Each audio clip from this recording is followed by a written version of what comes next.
Hey guys, and welcome back to my channel. Today I want to ask about if anybody remembers rent parties. Now, I may be giving a little bit about where I'm from away. I might be giving my age away. Who knows? But I am really curious as to what happened to those. I know when I was a younger adult living in New Orleans in the Ninth Ward, we had these things called rent parties. And basically, what it was, for those of you in the back who don't know, it was a party thrown for somebody to make up their rent. And if you say your rent was $500 and you were 200 short, you didn't do GoFundMe's back in the mid 80s to early 90s. So what you did was you had a rent party. And when I say you had a rent party, you would go to the store, get a big old bag of chicken legs and thighs, red beans, rice, cornbread mix. You would bring that home, make that, and sell a plate for, if I remember right, they were like $5 a plate. And normally, when one of my neighbors would have a rent party, I would send with my oldest daughter $15. She'd come back with 3 plates. And when I tell you, our neighbors would pack them plates like the Chinese restaurant packs a plate. It was worth the $5. And then they would also sell sodas in a can for like 50 cents. What happened to neighbors helping neighbors? And then I remember times when, like, if I didn't have the money for a plate was $5 and they were having it, and I just didn't have the money, I would send a couple of dollars with my daughter to donate towards the cause, something like that. And there was a couple of times, because I knew my neighbors, the lady would send a plate back and she knew it was me and my 3 little girls. And when I tell you she sent a plate, she sent a plate fit for a king, okay? But what happened to neighbors looking out for neighbors? I remember in the middle of the night one time, my neighbor got her mom had an issue, and she knocked on my door. It was like 2:33 a.m. She was like, my mom is something hospital, can you watch my kids? I'm like, yeah, go. And mind you, she was a black woman, I'm a white woman. We didn't care. And I'm saying that for the purpose of this video, because to this day I still don't care. But what happened to that? Why has it gotten to the point where everything, race matters so damn much? In the world I grew up in, look, if anybody knows anything about anything, I grew up or my children grew up. I say I grew up because I was a young adult. But um my children and my young adulthood I spent in the lower Ninth Ward of New Orleans, Louisiana. And now, anybody know anything about anything, go look that up. Okay? And I'm white. And so when I tell you my children went to a predominantly black school, I went to a predominantly black school as a child. Race was not a thing. Helping your neighbors out was not a thing. And I don't get why it's a thing now. Why? What did my generation, what did we drop so hard that our kids are raising their kids to be such pansies?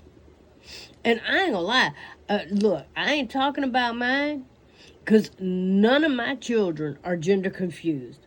None of my children have body dysmorphia, orphia, porphia. Okay? None of my children don't know what they are.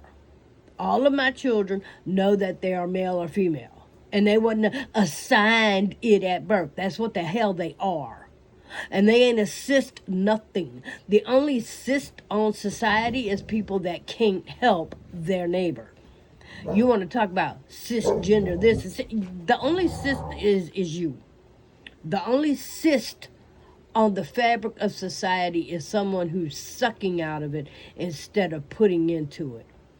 You're on every government tit you could possibly be on, and you're giving nothing back.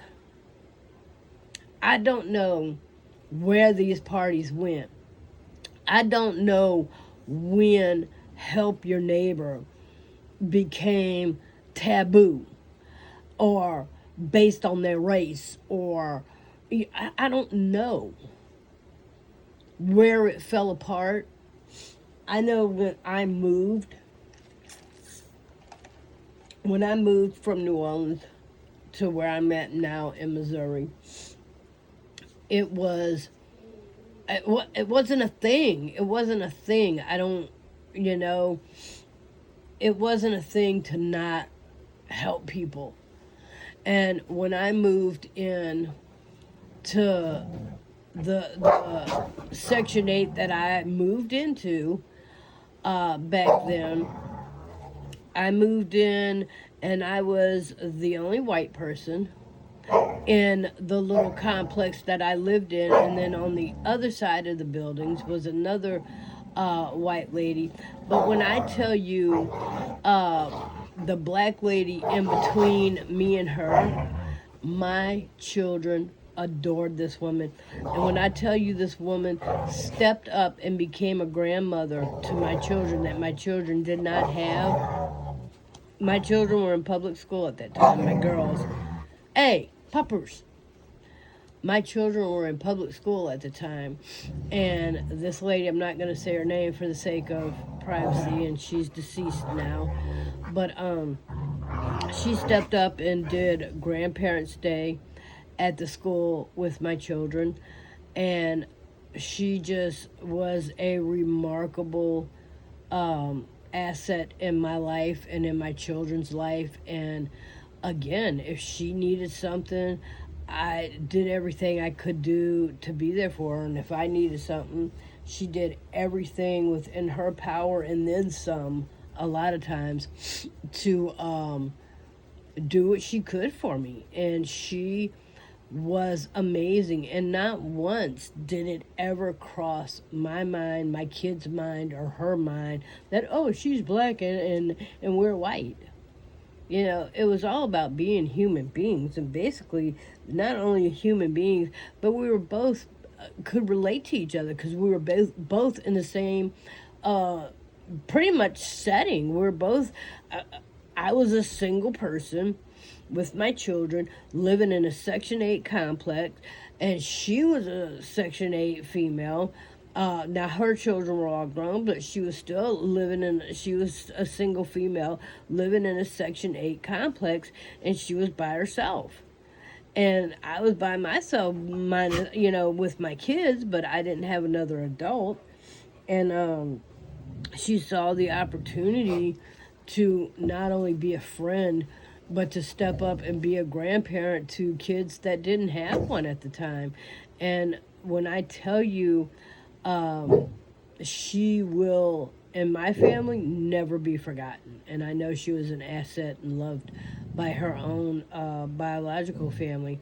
But what happened, going back to the topic, guys, what happened to the parties? I mean, when I grew up, I keep saying me because, like I said, I was a young adult. I was, 18, 19, 20, so I was still growing up, had a lot of growing up to do. But, back then, people helped people. People cared about people. Our kids played together, our kids loved each other. I don't get what happened. What happened? And now you've got people that they don't even know what gender they are, let alone anything else. So it's like, when did we stop caring enough about our neighbors to be sympathetic enough to go to know each other, to know if somebody needs help. When do we stop caring enough about each other to know if somebody needs food or not? Hey, hey, seriously? Yeah, you. Excuse my dogs in the background, but anybody who keeps up with this channel knows this is what I'm looking at. This is what I'm dealing with. That's what I'm dealing with. Oh yeah, I got you. Oh, I got you. I got you on film. But anybody who knows me knows that, I've got love for, I don't care who you are. Now, I got a smart mouth sometimes, and I might talk a lot of loop-de-doo behind the scenes, but in all reality, if I can help you, I'm going to help you. I don't care. I don't care what gender flender you are. I don't care what race you are. I don't. If you keeping up with this channel, you'll know that my family is the melting pot of all melting pots. So it is what it is on that. But when did we stop caring enough? Why is there a homeless crisis going on in America? When did we stop caring enough about each other? As landlords, as bankers, as politicians, as pastors, as people, as a human race. When did we stop caring enough about our moms, dads, daughters, cousins, aunties, uncles, nephews, sisters, brothers? When did we stop caring enough to notice that somebody wasn't home? When do we stop noticing caring enough to stop to not notice that somebody's living in their car? When do we stop caring enough to,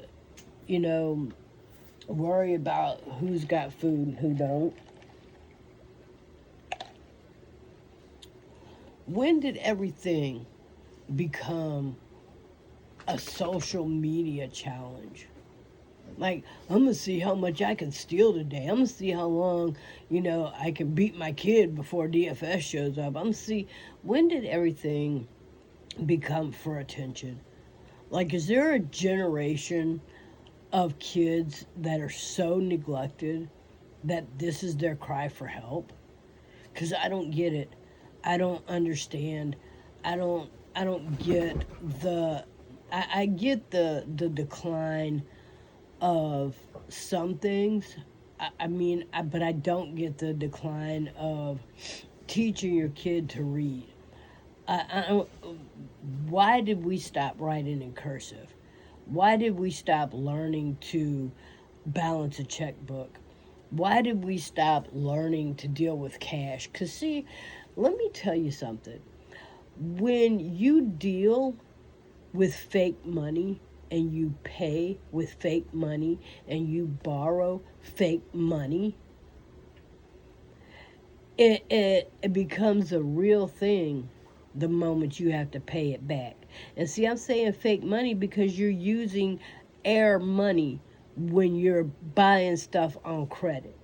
Like, even with me right now, I'm in debt to Cash App because it's so easy to borrow until you have to pay it back, because it's not real money. It's not, I don't have a problem borrowing it because I'm not getting real cash in my hand.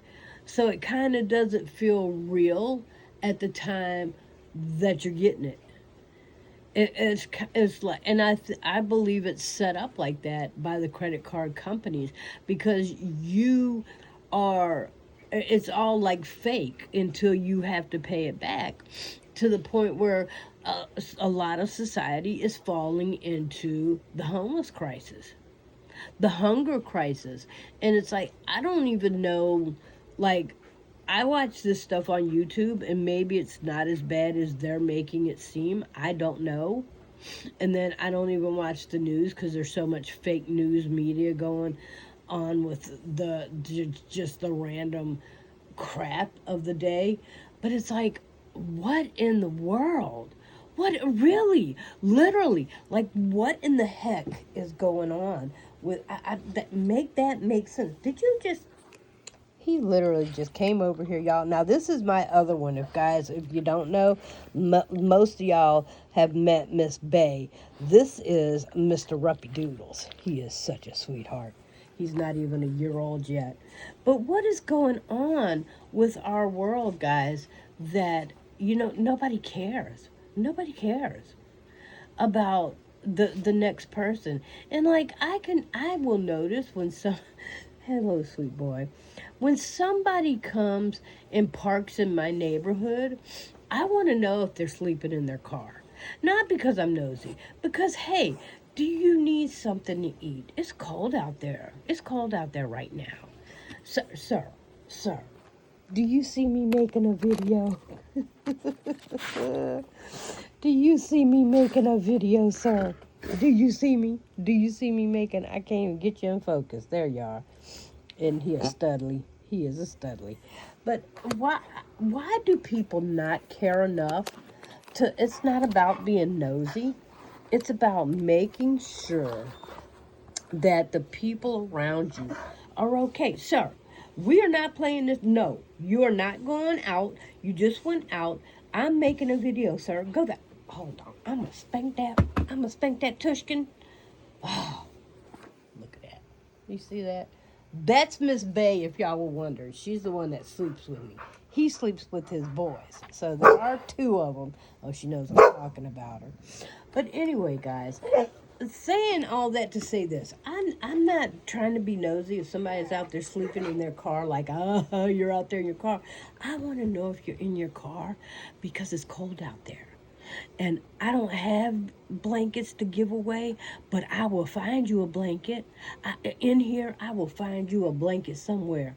And I don't have food to just randomly give out, but I will find you some food to eat. Yeah, and oh God, if you got kids, look, you don't know me, but I would let your kids sleep in my house. And I know that sounds weirdo, and maybe it does, but I've got that kind of heart, I've got that kind of heart. And I would let you sleep in here with your kids, but it would be a weird situation because I don't know you, you don't know me. But I guess you got to keep your kids in your car with you. But I would give y'all food. I would give you food. I don't keep cash on me again because it's that type of world. But I would give you food. I would give you a blanket. I would help you out as much as I can. Again, I would help you find resources. There is so much that we can do to help each other. And it's sad that we don't live in a I can trust you kind of world because I don't know you and you don't know me, And so that's kind of what it comes down to. Look out, Rups. Let me let this cat out. And so, excuse me, Rup. Come on, Pam. Come on. All right, hold on, guys. I'm letting my cat out. So yeah, sometimes around here it's crazy. It's crazy during the day. But no, I mean I would do my best to help you as much as I can and keep it comfortable for both of us because I don't want you to feel weird. I don't want to feel weird. But me personally, I just want to give the world a hug and introduce y'all to Jesus and let you know that nothing lasts forever, So if you're going through a bad time, Jesus wants to help you. But I don't know what happened to us helping each other out. And I remember a time where rent parties were a thing. And so maybe we should bring that back. Maybe we should bring food parties back. Like, hey, if you know somebody whose kids you think may not be eating tonight, throw a party. It don't have to be a birthday party. It doesn't have to be a freaking holiday. Throw it just because I got bored. Just because I got bored party. You know what I'm saying? It's like you don't have to have a reason. I throw a, you know what? Valentine's Day just passed and all this stuff was on clearance party. You know, I mean, we have to stop looking at each other and looking away like we don't see each other. And I'm not going to say like we don't see the problem, because me seeing you is not a problem. You being there is not a problem. You being black, white, a single mom, a single dad, you being a full on family with a mom and a dad, it's not a problem. We first have to stop seeing things, people. We have to stop seeing people as a problem. And we have to bring back helping each other. Because where did it go? I was telling my husband about rent parties, and like he was like, "What is that?" Like, how do people not know? How do people not know? Like, I mean, when I was a young adult, and I want to say when I grew up, because I was still in the growing up process as a young adult. You know, I look at my kids, they're 21, 23, and 16, and I look at them, they're still growing up. You know, so it's like, when did helping each other stop being a thing? Like, I don't even want to say stop being an option, because it should never be an option. It should be a mandatory thing.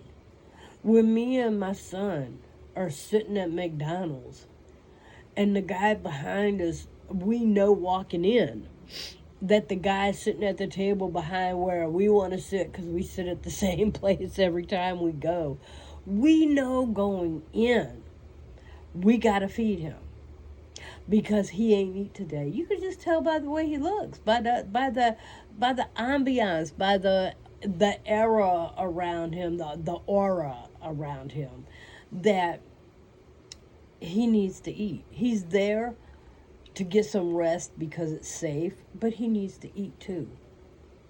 And it is on us. It is indicative of us to feed him.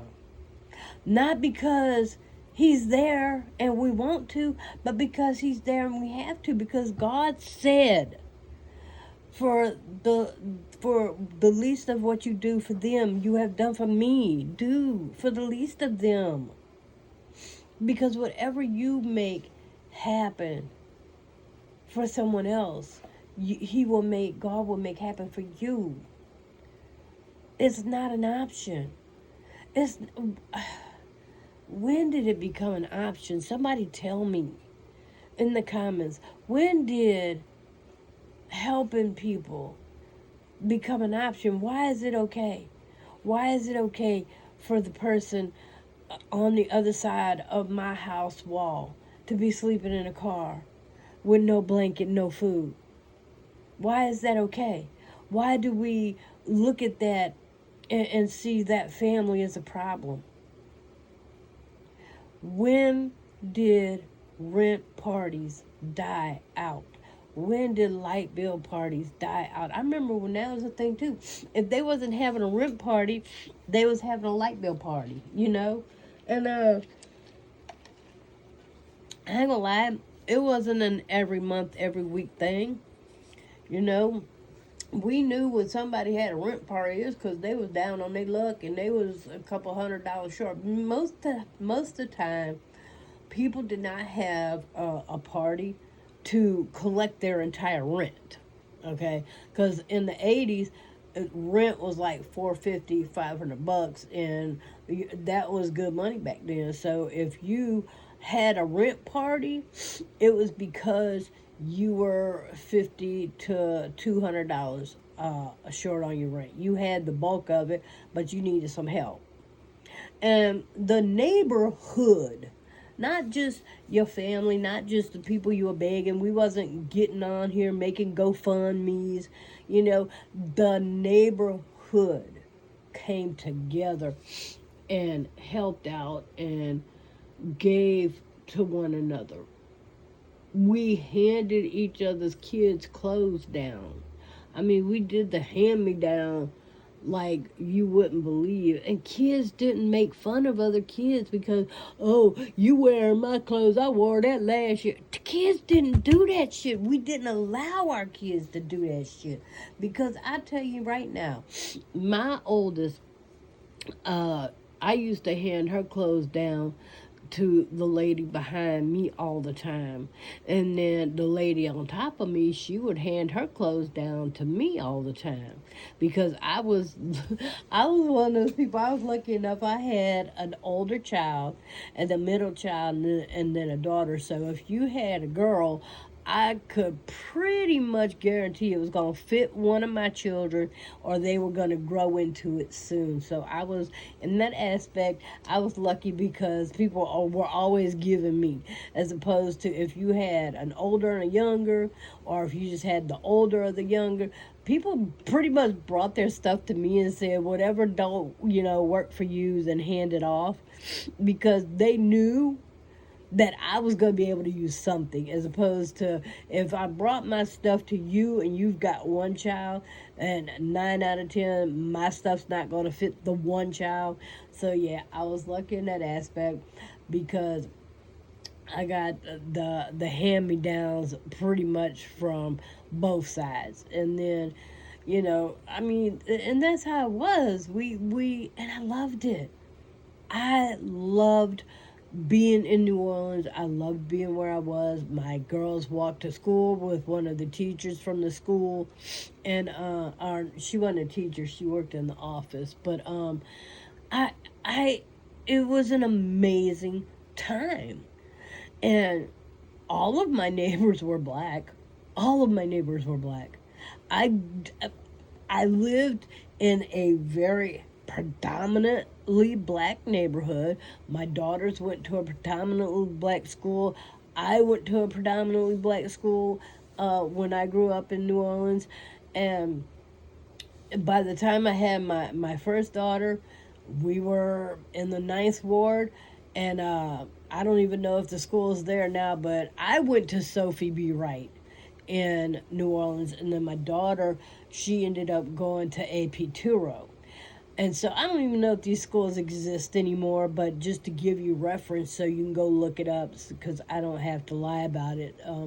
I went to school in New Orleans and Louisiana, and my daughter went to school in New Orleans. So, that's the name of those two schools. The one I went to, junior high, was Sophie B. Wright. And then my daughter went to AP Turo. And so, again, those are black schools. I mean, you could just tell by the name, they're predominantly black schools. Sophie B. Wright. Who is Sophie B. Wright? Go look her up. She is a black woman, and it's History Month, so go look that up. And then AP Turo, go look that up. They are both black schools. And so, again, when I tell you I lived in a black neighborhood. I don't even want to say predominantly black because it was black. The only other people were the corner store people from my house because I lived in the middle of the block. Those were Asian people. And they didn't live in the neighborhood. They owned a grocery store, a corner store there, if you know what that is. And everybody around me was black. And I had zero problems living there or being there. Zero. And so I don't understand what the problem is today. I don't know why rent parties went away. I don't know why caring about your neighbor went away. I don't know why race came to the forefront and became an issue.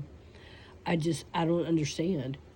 I don't understand why we look at each other and see a problem rather than a solution. When do we stop looking at each other and seeing a solution? When do we start looking at each other? What generation? What generation do we stop looking at people and seeing a solution, and we started looking at these people and seeing a problem? When did that become a thing?